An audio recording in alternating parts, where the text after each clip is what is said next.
الحمد لله رب العالمين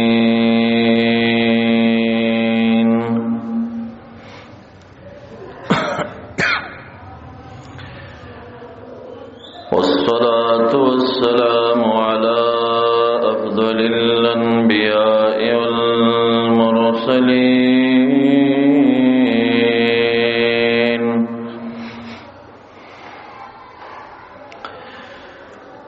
أما بعد فأعوذ بالله من الشيطان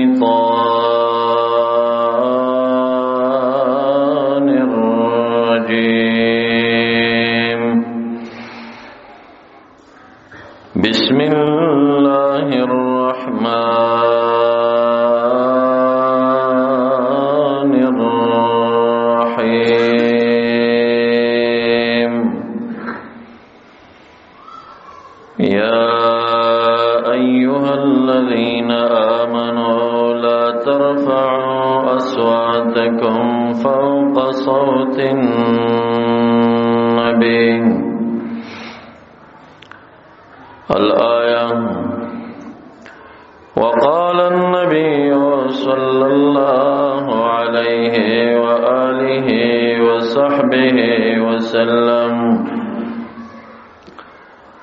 من لم يرحم صغيرنا ولم يوقر كبيرنا فليس منا الحديث كما قال عليه الصلاة والسلام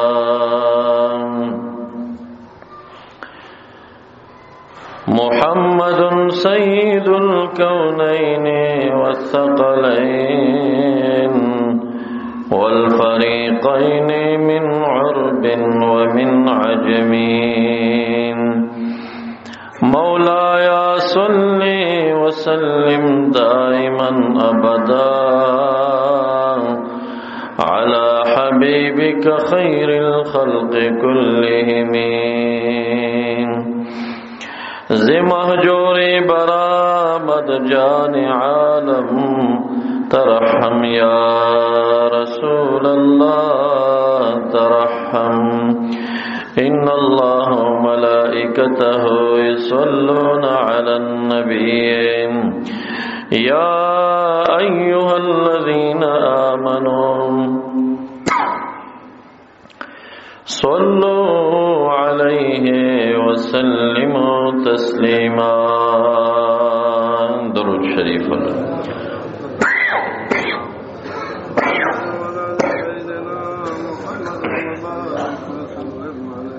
اللهم صل على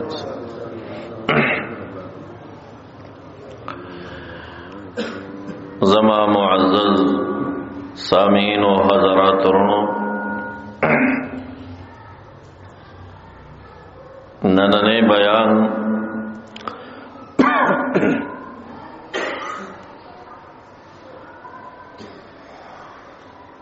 پا آداب دا مصطفیٰ صلی اللہ علیہ وسلم چدای و عظیم فریضہ ایمانی دا پا ہر مسلمان نارینا زنانا باندے چد ټول انبیاء علیہم السلام پا شمول بالخصوص د نبی اکرم سید عالم صلی اللہ علیہ وسلم ادب پدوی باندے ایمانی فریضہ دا او خلاف دا ادب چه گستاخی تورسیگی او قصدن که صراحت سروی که اشارت و رمز سروی بیدوی و گستاخی دا ارتداد او کفر دا او مرتکب دا دی عمل واجب القتل پا اتفاق دا اربعت ایما سلور مذہبونو باند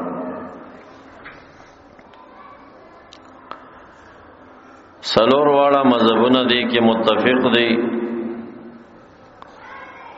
چې چا د نبی کرم صلی الله علیه وسلم ذات کې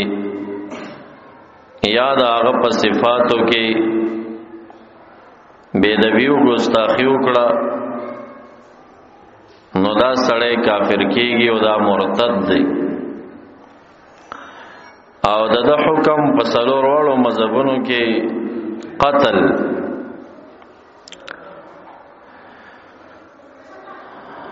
زمونږه امام ابو حنیفه رحمه الله په دې جزئیه کې یو مسله بیان کړې ډېر کم شول.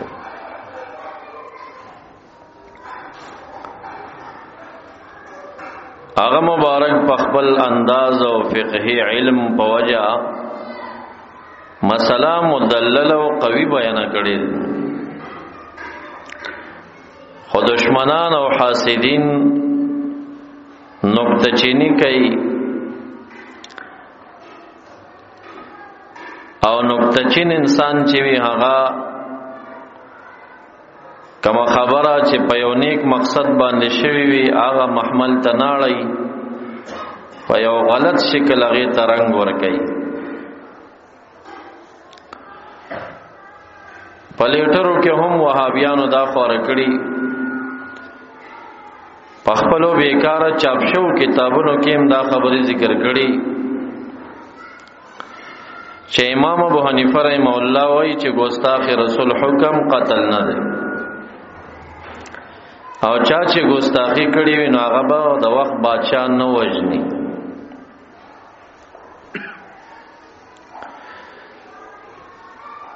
دا په امام ابو حنیفه رحمه الله افتراء ده. هغه مبارک یو قول کړی دی او قول ثابت دی خدای انداز دغه نه دی چې کوم دوی نقل کړي. هغه تفصیل غواړي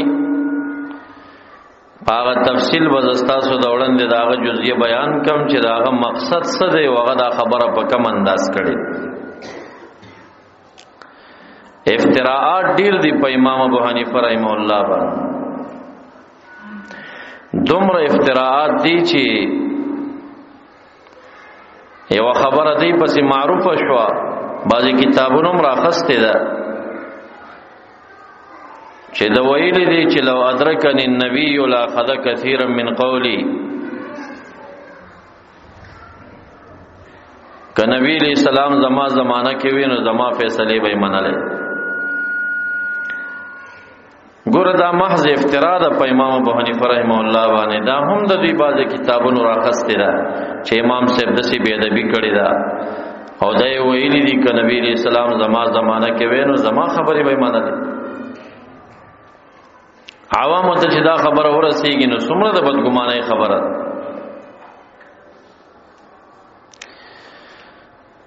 دغه زمانہ کې یو سړی و داغه نوم عثمان البتی. تاسو کې چې چا خط لیکلو باندې پويږي بیا چې لاړې کاغذ را واخلې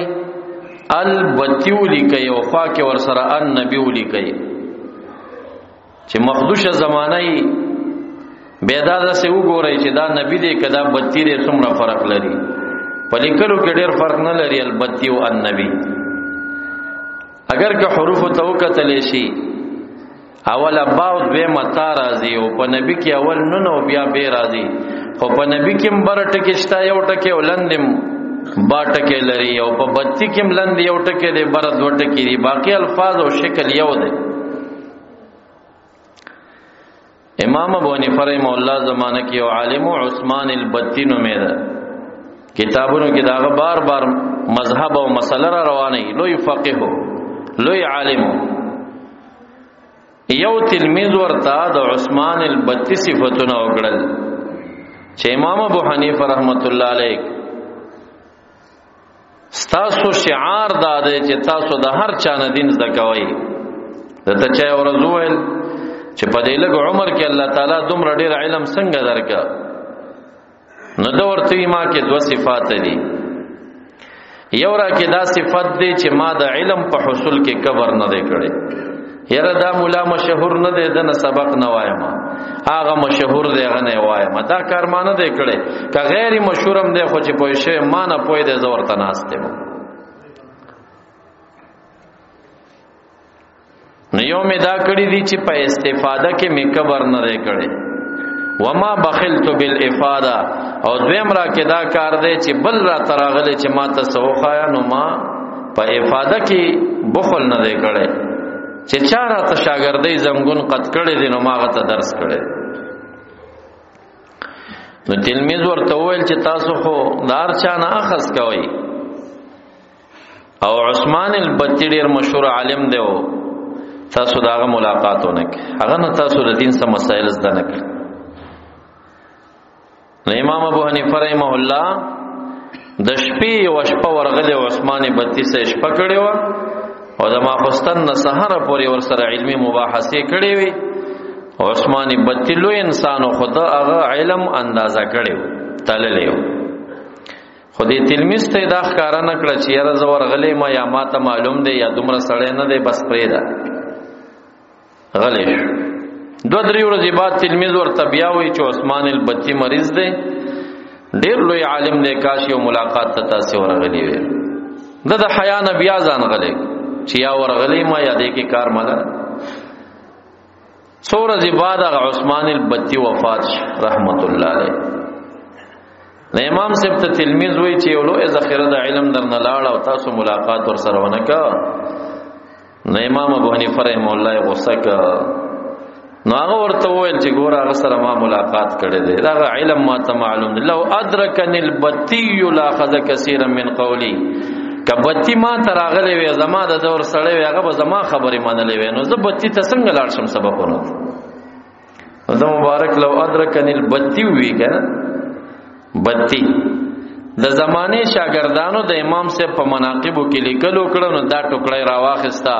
چې یو مجلس کې د ویل چې لو ادرکنل بتی ک بتی ما ته راغلی وینو زما خبرې به منلې وي بس دشمنان خو ډیر دي کنه هغه چې دا خط کتو خدا خو دای څومره غټه دا وکړي چې لو ادرکن النبی لا قد کثیر من قولی ک نبی علیہ السلام زمانہ کې زما خبرې به منلې وي عیاذم بالله امام ابو حنیفه رحمه الله دا شعار داده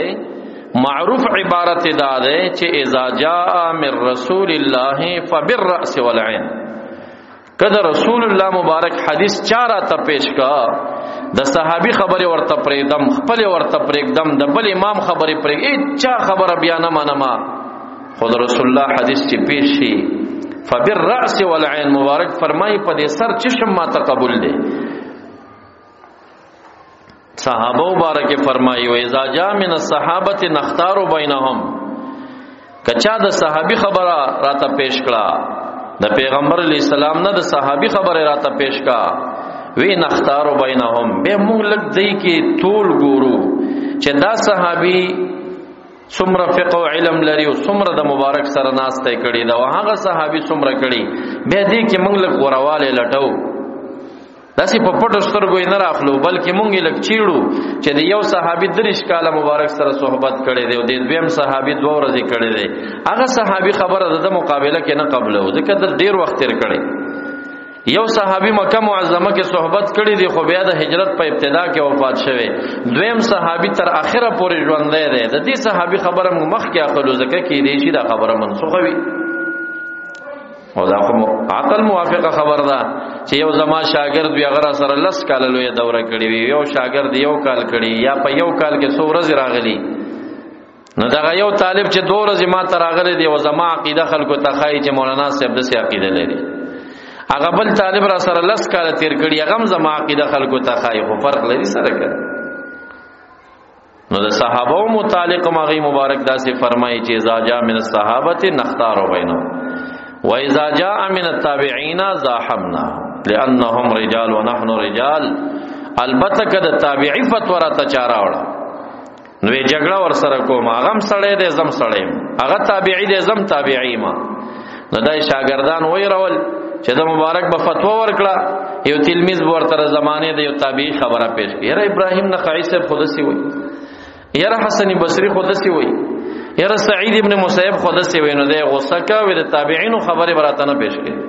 اغم سړی دی زم سړی مغه تابعی دی زم تابعیم داغه خبره په ما سره نه دی چیرې ما فتوا ورکړه د حسن بصری صاحب خلاف شنو ما کې نه کفر وکړ خو هغه استدلال کړي ما استدلال کړي زما دلیل ته وګورئ داغه دلیل ته وګورئ نو باز افتراءات وی په امام ابو حنیفه رحم الله دا اردو لیټری دا پښتو لیټری دا هر امام پسې چې خبرې شوی دا د خېټه خبرې داغه سي نه عبارت دا اوس د دیوبند او د بریل په نزا کې مونږ ګورو دیوبندی علما را پاسي کې بریلیانو پسې لیکلو کې کافر دی پدې کافر دی پدې کافر چې کتاب ورته وګوري ته وایي چې په دنیا کې د بریلیانو نه غټ کافر نشي خو حقیقت عبارتو کې ګوتی وال شوی بریلیان برا پاسي کې دیوبندی علما پسې بلی کې دا خبره کړي کافر دی دا خبره کافر ته چې د بریلیانو کتاب وګوري په دنیا کې به د دیوبندیان ډېر لوی کافر ښکارش نو دا خو ګوري سل کاله د ذات رشوی دا او په یو بل باندې د کفر کتابونه د یو بل عباراتو کې ګوتی وهل دا شوی امام ابو حنیفه رحمه الله خو 12 کاله کېږي او مختلف جماعات سره مناظری کړي دي مقابله کړي دي او ډېر لوی دشمنان لري نو هغه په خام د پسیدا لیکای نه بے ځای ګوتی والدي اوسې موهي بیا به موهي تحقیق بده کې کوي حسنه چې اردو کتاب او پښتو رساله وګورئ او په خپل امام بدګمانش نو دا خبرم د پسې خورا ده چې امام ابو حنیفه رحمه الله وایي چې چا د نبی صلی الله علیه وسلم ګستاخی وکړه نو دا واجب القتل نه دی د وجل نه دی روا او معاذ الله امام ابو حنیفه رحمه الله دا څه خبر نه ده کړی داغه مبارک د خبرې تفصیل سره یو سړی دی چې هغه مسلمان دی هغه نه اشارتن صراحتن قصدن بيدبي وشوا ګستاخی وشوا امام ابو حنیفه رحمه الله وی دا مرتد دی واجب القتل دی بدون د استتابت توخ قاضی به 60 قلم یو سړی بل دی چې هغه ته ذمي ویلیش ذمي هغه څوک دی چې ستاد عمل ټیکس منی جزیه منی ستاد عمل قانون منی باچا یو وخت داغه سره داسې معاهده کړی وي چې زما شرطه زما پولیس زما فوجیان بستا امنیت ساتي زما د ملک قانون کې بت شریکی چې زما مسلمان ته کم پاسپورت ملاويږي تا ته باغه ملاويږي زما د ملک کست چې کم کارت ملاويږي تا ته باغه ملاويږي څه شرایط چې زما د مسلمان دی هغه ټول پټول تا سره وي ستا به حفاظت زما مجاهدین کوي امارت به ورتوي زما شرطه به تا ساتي مجاهدین به پیری کوي تا باندې کڅوک حمله راوړي جنگ در باندې کوي دفاع به دي مونږ کو باقی په خپل کفر کې اوسېګا خپل کفر سره د کار دی خو مونږ ته ټیکس راکاو دا یو قانون دی د مجوسیانو سره د عیسویانو سره او د يهوديانو سره چې د دې سره باوله خبره دا وی چې ایمان راوړه کنه راوړي نو دویمه بدایي چې په خپل کفر دی پاتشاه خو مونږ ته ټیکس راکاو عن یدن وهم صاغرون حتا يعطوا الجزيه لسمه سفاره کې مستقل آیت په دې نازل دی تر سوچ دی ورکی جزیه او ټیکسونه عن یدن وهم صاغرون پټیټو په ذلیل باندې نو چې کم سړی د بیګا ته روټۍ نه لري نه بس نه اخلي کم سړی چې فقیر دی او سناسل لري خو نصاب ته نه سرمایه هغه به 12 درهم کال ور کوي کم چې متوسط دی 30 درهم به کال ور کوي کم چې مالدار دی 8 درهم به کال ور کوي باقی داسم کې دي چې د وخت بادشاہ د مسلمانانو د امارت اسلامي امیر المؤمنین هغه د دې سره وصلح وکي کې پارشي باندې وشي ندی ته ذمي بیا وایي زمونږ استاد سوجبه کې ته سوي ذمي مونږ یوازې هندو ته ذمي وایي یوازې هندو نه دی که هندوی کا جاپانی کا بت پرستی کا عیسوی کا انګریزي خو چې دا صورت راشي مینستا چې د وخت قانوني در سره ومنلو او مسلمانانو هغه په کفر پری خو د ټیکس په کې خو نو دی بارکه اوس خبره ده چې دغه سړی چې دا مسلمانانو په کفر پری خې دی او ټیکس ته اخلي دا ذمي د دنه د رسول الله مبارک ګستاخی وشوا اوس به د مسلمانانو قاضي د 60 پرې کوي کنه به پرې کوي دا مسله مختلفه امام شافعی امام مالک امام احمد. دا درې مذهبونه وی لکه مسلمان چې بے ادبی وکړي نو قاضي به 63 پرې کوي کافر کیږي، که ذمی ګستاخی وکړم قاضي به 63 پرې کوي. او امام ابو حنیفه رحمه الله وی چې نه، دا کومه فیصله چې د ګستاخی رسول د چې دا به وجل کیږي او 60 به پرې کیږي، دا هغه د چې مسلمان نه ګستاخی وشي نو دی به کافر شي نو واجب القتل وشي. او کچرته ذمی بے ادبی وکړه نو ذمی خو تا په سر کې منلې سره د کفر دی تسلیم کړي دی که اوس د کفر د پاسه خو بالا بل کفر ناراضي که هغه د خدای نه منکر دی تا منلې دی ورسره، هغه د الله سره شریک منی تا منلې ټیکس دی پیخې دی وي د خپل شرک دی اوسېګه هم ته ټیکس راکا. سوچ مو دی ور عیسویت دی وسه منلې دی، يهودیت دی وسره منلې، کاغه مجوسی وی بت پرستی د اور عبادت دی ورسره منلې دی. نو امام ابو حنیفه رحمه الله وی که ذمی ګستاخی چرته وکي نو خو اسیم کافر دی، نو دایم د کفر کار کړي نو د کفر بالاتر بل څه کفر لازم شو، خو اسیم کافر دی که دا چې ګستاخی رسول واجب القتل دی. دا حاله چې مسلمان نه ګستاخی وشي او کچرته د ذمی نه ګستاخی وشوا نو بیا واجب القتل نه دی. مسله باندې خو پوه شئ که اوس د امام صاحب دا خبره تاسو سوچو کوی چې درنه ده کنه دا څومره مدلله قوي خبره کوي. هغه وې د الله منکر دی ته ورته سنه شي ویلې ټیکس دی پیخه دی، هغه شرک کوي ته ورته سنه شي ویلې، هغه بت پرست دی ته ورته سنه شي ویلې. فل جمله غنه ګستاخی د نبی علیہ السلام وشوان دایم کفر وکا خاصم کافر دی نو بل کفر وکا. مسله باندې خو پوه شئ. بیا هم د امام ابو حنیفه رحمه الله مذهب کې تفصیل دی، هغه مبارک وایي چې دا ګستاخی د ذمی دوه قسمه ده. یو ګستاخی د ذمی د په طریقې خفیه او پټه باندې یو مجلس کې وشو دو مسلمانان ناس دي یا دریا سلور ذمی ګستاخی وکړه، دا سلور مسلمانان رااله په قضا د امارت اسلامی کې شکایت وکړه چې فلانی ذمی باندې مونږ گواہی کوي چې رسول الله ګستاخی کړي. نه امام سے وې دا به نه قتلېږي، اخواسم کافر ده. یو دسي ذمی ده چې هغه ګستاخی د نبی علیہ السلام کوي خو مجاهر ده په ګستاخی باندې. سمانا په کوڅو کې روان دي چې چرته مسلمان ګوري نو رسول الله مبارک پسې وکنزل کوي، مسلمانانو زړونه په دردای او دا خبره اعلانن کوي په ټیویانو باندې په علاقو باندې کوي. نو امام ابو حنیفه رحمه الله مذهب پیدا دی چې دسي ذمی چې هغه په ګستاخی د نبی علیہ السلام کوڅو ته اعلان نه راوباسي وي دا واجب القتل دا د وخت قاضي وجنی بیا. خو کچرته مخفي مجلس کې ته نه وشوا او شواهد په پیشول نو بیا واجب القتل نه دي ځکه کفر مخکې نه تسلیم شوی. خبره د امام ابو حنیفه رحمه الله په خپل ثقيله دا درنده دا د فقه او د معنا نه ډکه دا، هغه مبارک فقيه دی عالم دی قوي مدلله خبره کړی دا. خو چې یو سړی تفصیل پکې نه کوي او لیټر کې راواخلي چې امام صاحب وایي چې ګستاخی رسول حکم دار چې وجل کېږي بنا نو مسلمانانو یې ته وګوره دا څنګه فیصله کړي ګستاخ به څنګه نه وجل کېږي. نو د سلورو مذهبونو متفقه فیصله دادا چې د ګستاخی رسول حکم هغه د سر قلمې دل دی مرتد بدون د استتابت د زندق شوی دی ځکه چې د مخلوق حق کې دبانې پاتې دی. د رسول الله مبارک زمانہ کې چې چا ګستاخی کړي وا نو هغه کې دا امکان وو چې په مخفي طریقه راغلی وي او رسول الله مبارک معافي ورته کړي وي او داغه د ایمان قبول شوی.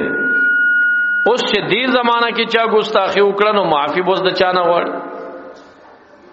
رسول الله مبارک خو معافي دنیا نه تل دي نو داغه حکم قتل دی بدون د استتابتا، یعنی قاضي ورته دا نه وای ک توبه وباسي نه دی وجنما. ګوره یو سړی د الله نه منکر شي مسلمان دی دهری شي خلقی شي را بخاری خلقیان دا دهرین شوی. یو سړی کافر شه د الله نه منکر شه د مومن به نه منکر شه مرتد شه د حکم قتل له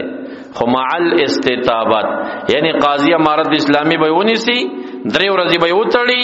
دباو به پیواچي چې توبه وباسو کلمه وای د سرنا ک کلمه ویل به نشي وجل. او کچرته مسلمان ګستاخی د نبی علیہ السلام وکړه نو دلته واجب القتل دی خو قاضی به ورته دا نه وای چې توبه وباسه، هغه توبه قبليږي نه نو هغه د رسول الله په شان کې بے ادبی کړی دا معافی چې ترسو رسول الله مبارک ونه کې نو سو کې معاف کی د مخلوق حق الله تعالی معاف کین ترسو چې خپل مخلوق معاف نه کی. معزز دا سو کلمات میں دی متعلق عرض کرل چې جناب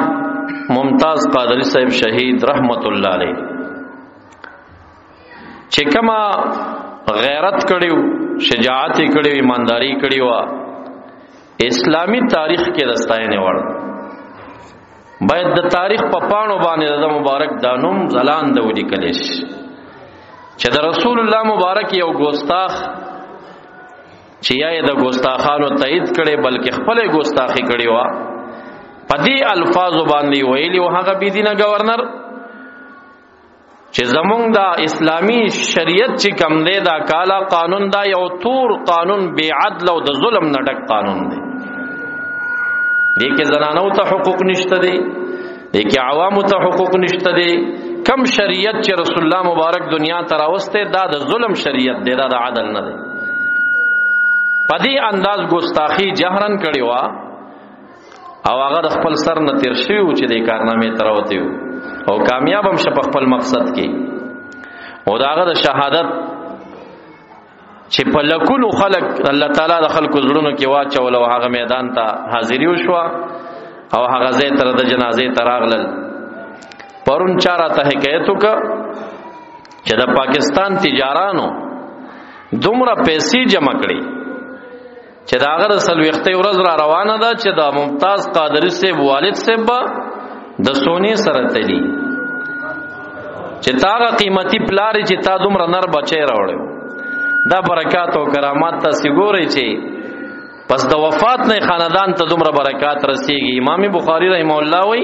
باب برکت الغازی فی ماله حیا و میتا، برکت د غازی په مال خپل کې او په کورنۍ خپل کې پاتې کیږي که ژوندې کور ترازی او کده شهید کیږي.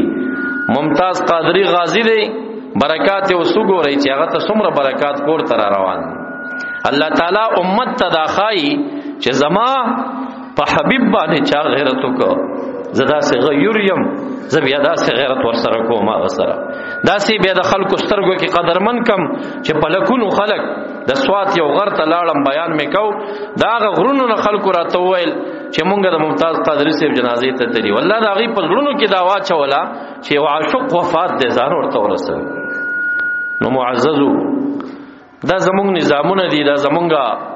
حکومتونه دي، الله تعالی دې د دې اصلاح وکړي، الله دې زمونږه اصلاح وکړي چې هغه څوک چې هغه واجب القتل دي زمونږ ټول مذهبونه په متفق دي چې داغه حکم چې د واجب باید چې د وخت قانون هغه پانسي کړي وي هغه نه سر قلم کړي وي هغه ونه کړه قرباني دو ورکړه او واپس هغه پاغه بے دردی باندې هغه په شهادت باندې پرسیږي. الله دې شهادت قبول کړي او الله دې درجات بلند کړي. الله تعالی دې په قبر د انوارو او د رحمتونو بارانونه وکړي. ان شاء الله را روان بیان کې به بیا ساغه زمانہ کې چې ګستاخان پیدا شي او دا سو واقعي پیش کم چې نبی علیہ السلام په خپل صحابهونو د خپل ګستاخ متعلق مطالبه کړی دا چې څوک به د فلانی نه سر قلم کی، څوک به زما زړه آرام کی چې فلانه مردار کی. هغه ټول هغه اشخاص دي چې د خدای منکر ډیر خلک هغه زمانہ کې وو خو رسول الله دا اعلان نه دی کړی چې فلانه به څوک مړ کی او فلانه به څوک. دا ابو جهل متعلق هم دا نه دی ویلي چې یاره ابو جهل به څوک مړ کی. په غزوه بدر کې خبر ته پته وا چې ابو جهل را روان دی خو په اعلاناتو کې دا نه دی ویلي چې زما زړه ته به څوک ټکور ورکړي چې ابو جهل مردار کې دا څه نه دی راغلی. لیکن ابن خطل چې هغه دمانه جنکې پیدا کړې وي مسلمانو واپس لاړ او بیا دمانو جنکو ته پیسې ورکولې هغه بغړې دی او مجلس به جوړ کړو او په شعرونو او سندرو کې به د محمد مصطفی صلی الله علیه وسلم پس سپکه خبرې کولې. رسول الله مبارک داسې غوسو فتح مکه په ورځ اعلان وکړ چې مکه خلک زما قومیان دي که جنگ یې ونه کومه معافي وکړه تاسو کې د مختلفو قبیلو خلک دي زما قوم به بیا وجنه نه زما د کلی زنانه به وینځ کوي نه ما به بیا معافي کړي. خو ګوري ک عبد الله ابن خطل د کعبه په غلاف کې ځان تاو کړو نو مغه حال کې مردار کې پرې نه دی. ګوره ټول خلکو مشرکانو ته معافي کوي. د مکی معظمه زنانه مشرکان څومره ظلم د سره شوی دی، پکانو چا وشتلې دی، وطن نه مجبور کړي په هجرت، هغه ټول ته معافي زړه غواړي، خو هغه ګستاخ چې د نبی اسلام شان کې ګستاخی کوي مبارک سي اعلان کوي وی کړه کعبه په غلاف کې ځان تاو کړي سټته نه پرې کوي. نو د ګستاخ متعلق دغه فیصله ځکه مذهبونه متفق دي، علما متفق دي چې دغه حکم پانسی دغه حکم سر قلمول دي، هغه مرتد دی، قاضي د وخت به وجني بدون استتابه. وما علي الا البلاغ واخر دعوانا الحمد لله رب العالمين. رب اشرح لي صدري ويسر لي امري واحلل عقدة من لساني يفقهوا قولي. ربنا زدنا علما نافعا سبحانك لا علم لنا الا ما علمتنا انك انت العليم الحكيم. اللهم صل على سيدنا مولانا.